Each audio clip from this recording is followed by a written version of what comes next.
तो thank you बताने के लिए। फिर मेरे को अलग से पाना पड़ेगा।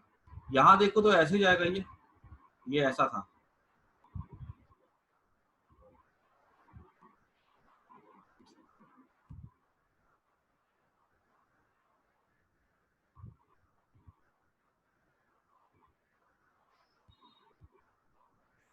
यहाँ देखो तो ऐसा जाएगा, ठीक है, इस तरह से। और अगर मैंने इसका मैग्नेटिक फील्ड, अगर इसका मैग्नेटिक फील्ड सेंटर पे कैसा था, ऐसा था, यहाँ पर भी सेम सिचुएशन होगी कि करंट देखो ना, करंट बिल्कुल सेम फ्लो कर रही है, तो ये तो ऑब्वियस ही बात है, जब सब कुछ सेम है तो मैग्नेटिक फील्ड इसका ऐसा होगा। अब यहाँ पर देखो, यहाँ पर ये जो सोलेनॉइड हम लोग यूज करते हैं, ठीक है, इसकी हम अभी कोई मैग्नेटिक फील्ड निकालने की बात नहीं कर रहे, खाली हम इसका थ्योरी स्टडी कर रहे हैं कि कैसे कैसा मैग्नेटिक फील्ड एग्जिस्ट करेगा। अगर मैं तुमको सिंपल चीज में समझाऊं तो magnetic field along the at the centre ऐसा है, यहाँ पे भी सेंटर पे ऐसा है। मान लो ये मैग्नेटिक फील्ड जो है ये एग्जिस्ट करता है 1 mm डिस्टेंस तक। इसका कितना एग्जिस्ट किया, 1 mm। इसका भी कितना करेगा, 1 mm। ऐसे करके जब इतने सारे कॉइल, ये तो मैंने कॉइल की स्पेसिंग थोड़ी दिखा दी है, नहीं तो ये कॉइल तो बहुत पास होते हैं, तो कॉइल तो ऐसे होंगे। लेकिन अगर मैं ऐसा फिगर बनाऊं ना, तुमको देखने में कंफ्यूजन होगा, ठीक है, इसलिए मैंने ऐसा ड्रॉ नहीं किया। This is actually the figure of A tightly wound solenoid. याद रखना कि जब भी क्वेश्चन आता है एग्जाम में तो वहां लिखा रहता है derive expression for the magnetic field due to tightly wound solenoid. Tightly wound मतलब वायर को हम एकदम चिपका चिपका करके रखते हैं, ठीक है। एक वायर एक वायर अगर ऐसे है तो दूसरी वायर उसके साथ चिपक करके ही ऐसे जाती है, ठीक है।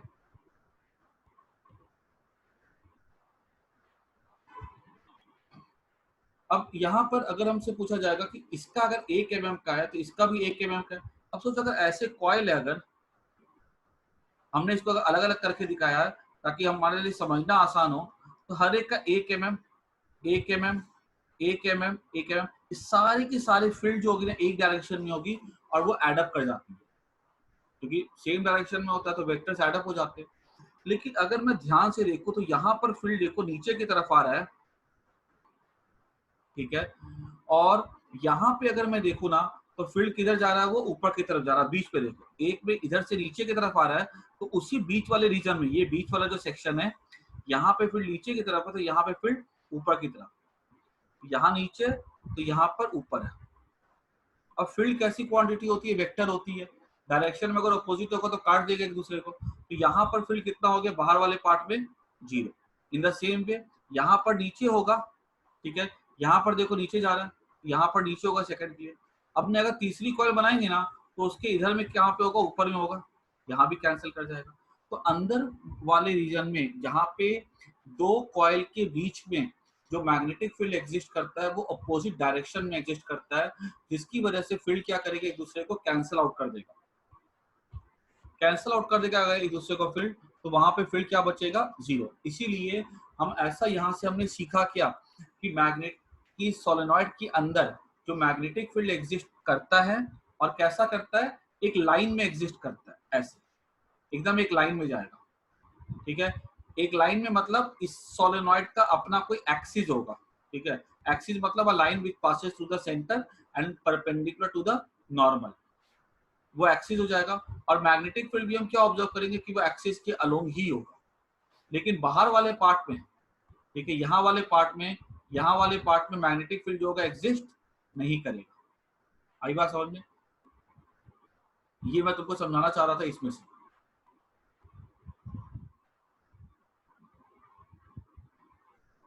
ठीक है, इस फिगर को जरा नोट कर लेना, ठीक है, डायग्राम कितना नोट कर लेना और स्टेटमेंट में लिखा देता हूँ।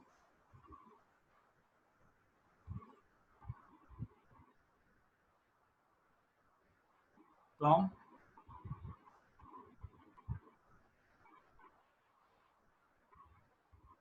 The figure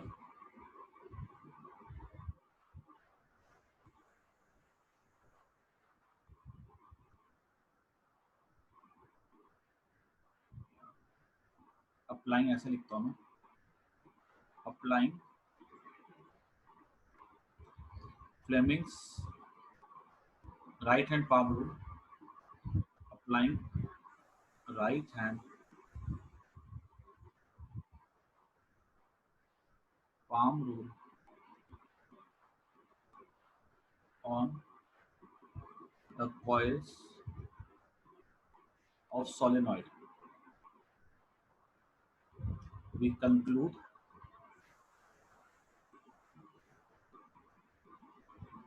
right hand palm rule and curl method. ये वाला जो फील्ड होता है कर्ल मेथड से निकलता है, और ऊपर के लिए जो है ना छोटी छोटी वायर्स के लिए जो हम निकालते हैं वो निकलता है राइट हैंड पाम रूल से। याद रखना कि हमने जो मेथड सब मैंने लिखवा भी देते तो तुम लोगों को कि राइट हैंड पाम रूल से क्या मिलता है, कर्ल रूल से क्या मिलता है, फ्लेमिंग्स लेफ्ट हैंड रूल से क्या मिलता है, फ्लेमिंग्स राइट हैंड रूल से क्या मिलता है, वो सब मैंने लिखा दिए थे। तो कर्ल मेथड हो जाता है कॉइल के लिए, और राइट हैंड पाम रूल हो जाता है छोटी छोटी वायर्स के लिए, ठीक है, या स्ट्रेट कंडक्टर के लिए। We conclude that B vector at the B vector inside the solenoid is along the axis, है ना। एक्सिस देखो ये सेंटर से पास करेगा ना फील्ड, सेंटर से perpendicular to the plane, centre से परपेंडिकुलर टू द प्लेन। और एक्सिस कैसे डिफाइन होती है, सेंटर से परपेंडिकुलर टू द प्लेन, दोनों तो एक ही लाइन बन गई ना, तो इसलिए एक्सिस हो गया। And V vector outside solenoid is zero, ठीक है। तो ये हमने ये थ्योरी लिखो, टर्न डेंसिटी क्या हो जाता है, और ये थ्योरी लिखो। अब ये अगर तुमको समझ में अच्छे से आ गया ना, तुमको फील्ड निकालने में कोई दिक्कत नहीं होगी, ठीक है। इसको फटाफट नोट कर दो।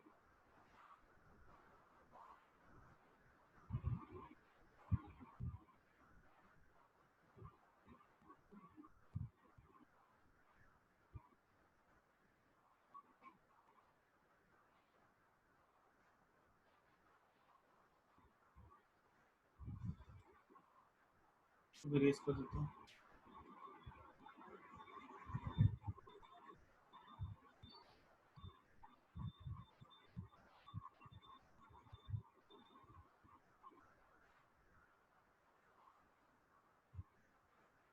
आगे देखते हैं।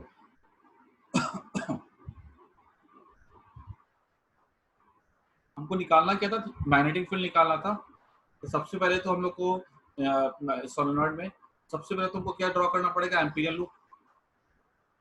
तो हम एम्पीरियल लूप ड्रॉ करते हैं।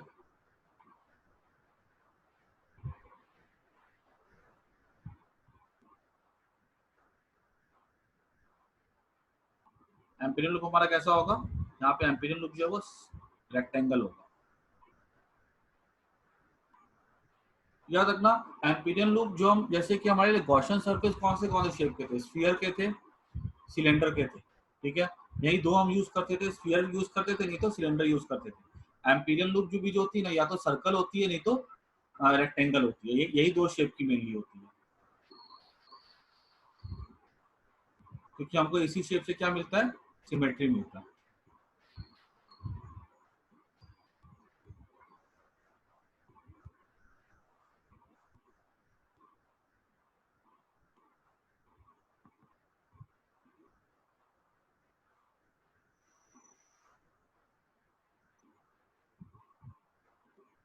ये हमारा बन गया एम्पीरियल लूप। इसको नाम भी दे दो ABCD, ठीक है।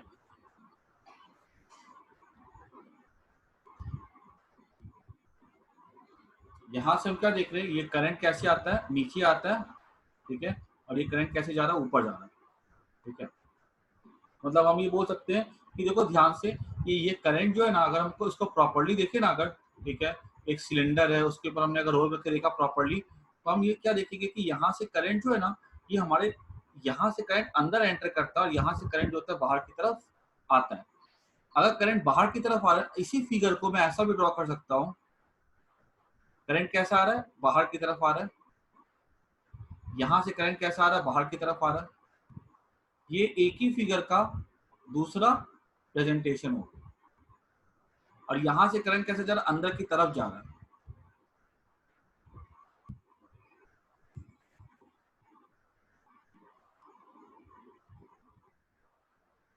ये ऐसा करंट बाहर आ रहा है।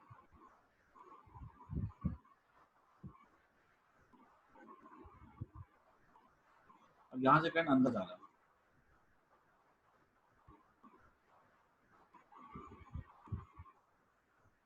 ठीक है, और ये हमारा क्या बन जाएगा यहाँ पे, ये हमारा बन गया एम्पीरियन लूप।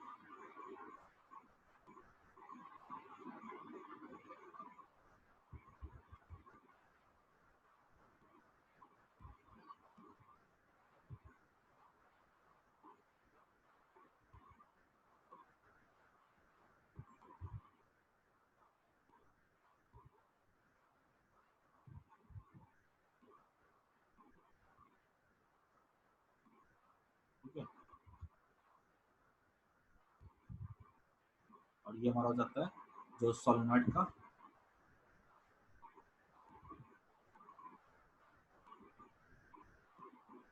ठीक है,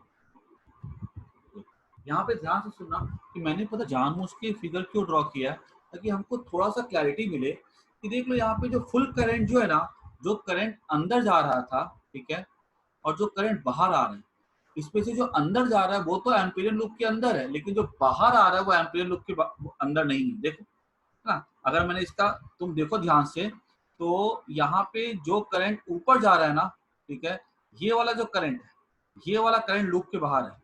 यहाँ देखो ध्यान से, ये करंट लूप के बाहर है, ये करंट लूप के बाहर है, ये करंट लूप के बाहर है, ये करंट लूप के बाहर है, ये करंट लूप के बाहर, ये करंट लूप के, ठीक है। अच्छा, बाकी तो इसको तो हटाई दो। और एक पार्ट जो करंट का जो अंदर में दिख रहा है, ठीक है, जो अंदर वाला पार्ट है वो अंदर में, जो बाहर वाला पार्ट है वो, जो जो करंट अंदर जा रहा है स्क्रीन के वो इसके अंदर है, लेकिन जो करंट स्क्रीन के बाहर आ रहा है वो बाहर में।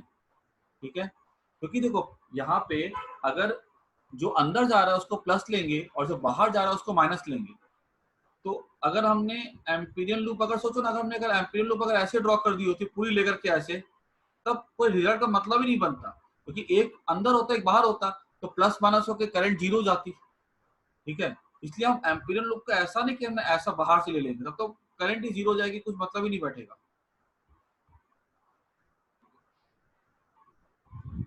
तो हम लिखते हैं पॉइंट वाइज यहाँ पे, here Amperian loop is a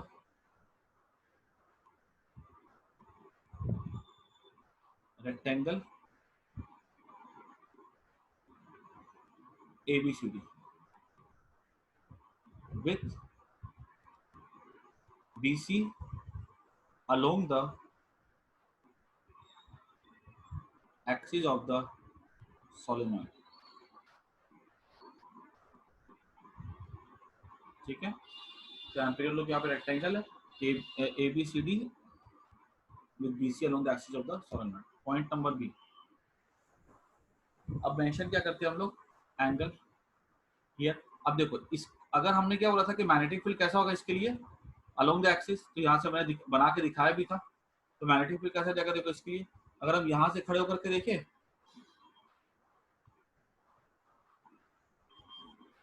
magnetic field का डायरेक्शन अगर मैं यहाँ से देखूँ ध्यान से, देखो एक कॉइल के लिए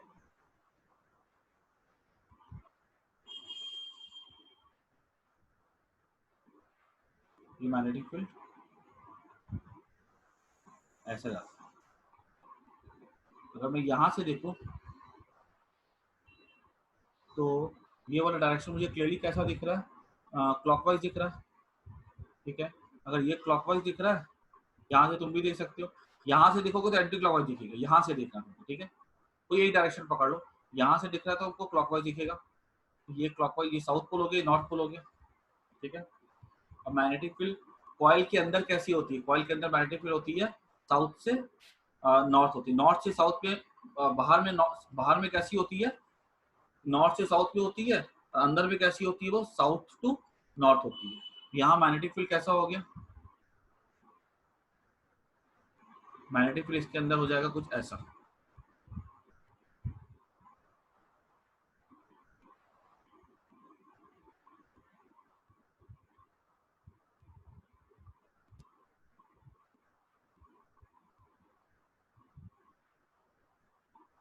यहाँ से क्लियरली दिख रहा है हमको, ये साउथ पोल है, सामने से दिख रहा है तो वो क्लॉकवाइज है, क्लॉकवाइज में हो जाएगा साउथ पोल, उधर हो जाएगा नॉर्थ पोल। मैग्नेटिक फील्ड हो जाएगी north to south outside the magnet, south to north inside the magnet. याद रखना ये इनसाइड वाला पार्ट है, ठीक है, सोलेनॉइड इनसाइड वाला पार्ट है। अगर जो मैंने पीछे जो एक्सप्लेन किया तुम लोग को, ठीक है, उसमें ना थोड़ा सा करेक्शन कर लेना। मैंने उसमें क्या एरो जो है ना, जो नीचे दिखाया था उसमें मैंने एरो ऐसे दिखा दिए थे साइड में ऐसे करके, ठीक है, उसको तुम लोग खाली उल्टा कर देना, ठीक है, बाकी सब सही था उसमें।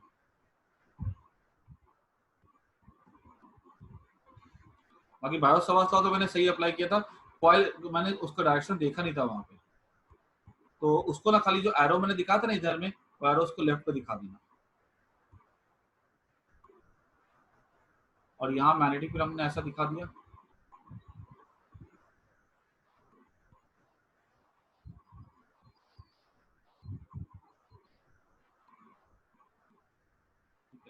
इस तरह से यहाँ पे एग्जिस्ट करता है मैग्नेटिक फील्ड।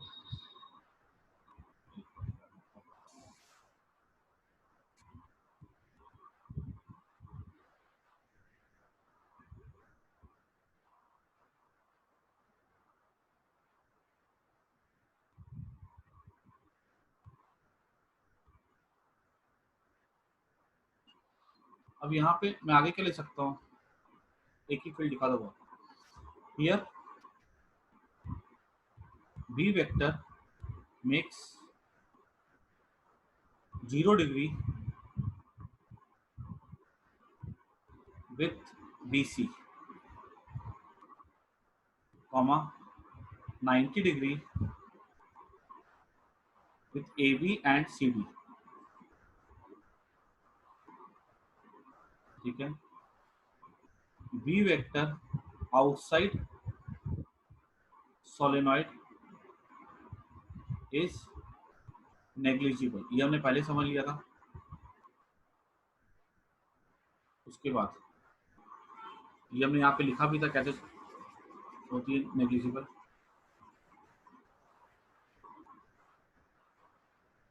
उसके बाद second point, circular integration of BDL, ये निकालेंगे। याद करो गॉस थ्योरम में हमारे पास जितने भी सरफेस हमने सबके अलग अलग किया था, यहाँ पे हमारे पास 4 लाइन है ना, तो हमको उसको 4 पार्ट में ब्रेक करना होगा। यहाँ पे 4 लाइन है, जैसे उसपे सिलेंडर था तो हमने 3 पार्ट में ब्रेक किया था, ट्यूब था हमने 6 पार्ट में ब्रेक किया था। और देखो जैसे हमने इसको ब्रेक किया ना, हमने यहाँ से सर्कल के साइन को हटा दिया, क्योंकि सर्कल होता है क्लोज थे, अब तो हमने इसको ब्रेक कर दिया ना। अब यहाँ पे देखो क्या क्या पार्ट है, देखो तो एक तो इसके लिए AB है, BC है, उसके बाद CD है, उसके बाद D है। तो ये वाला हमको क्या देगा, BDL AB, AB वाले पार्ट के लिए कितना एंगल है, 90 डिग्री है, तो cos 90 0 हो जाएगा। BC वाले पार्ट के लिए फील्ड इधर है, ठीक है, हमने जो ये कितना एंगल बना रहा है, ठीक है, field with the line BC, ये एंगल बन रहा है 0, cos 0 ले लेंगे, B इंटू ये लेंथ क्या हो, इसको लेंथ कर ले लो एक बार के लिए, B इंटू L, ठीक है, ये हमारा हो जाएगा। सेकंड का आंसर बी इंटू, क्योंकि BC के साथ एंगल कितना बनेगा, cos 0, B कांस्टेंट होगा बाहर निकल जाएगा, DL का इंटीग्रेशन L हो जाएगा, cos 0 1 हो जाएगा। अगर हम CD की लेंथ की बात करते हैं तो CD 90 डिग्री एंगल पर है, तो यहाँ पे भी 0 हो जाएगा। और AD की अगर बात करें, अगर हम लोग बाहर में रहती DA की बात करें, तो बाहर में तो फील्ड है ही नहीं, खाली क्या बचेगा, BL बचेगा ना।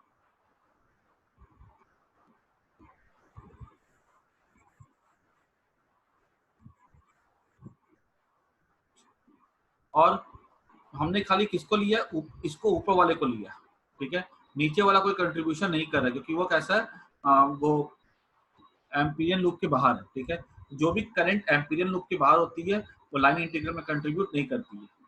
ये हमारा एम्पीरियन लूप है, ठीक है, दिख रहा है क्लियरली, CD CB के ऊपर वाला। उसके बाद third step, current enclosed equals to हो जाएगा n into l into I. N क्या हो गया, टर्न डेंसिटी मैंने अभी सीखा थी, 1 सेंटीमीटर या 1 मीटर में कितने टर्न है, इंटू लेंथ कर दिया, that is total number of turns, into I कर दिया, that is current enclosed. Fourth step apply कर दो,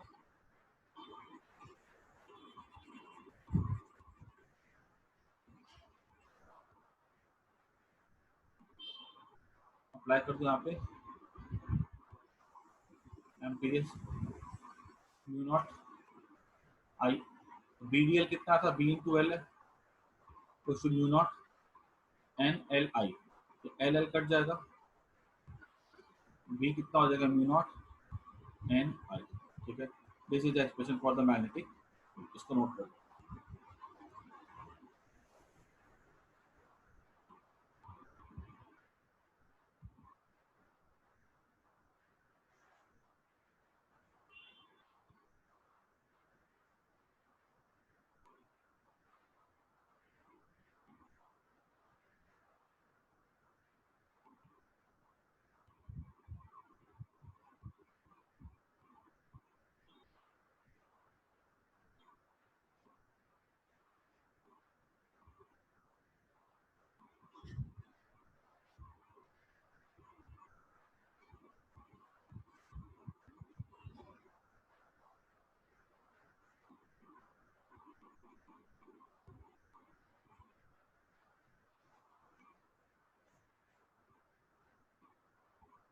ठीक है, अभी नेक्स्ट क्लास में हम लोग पढ़ेंगे टॉरॉइड का। ठीक है, यहाँ तक काफी आज।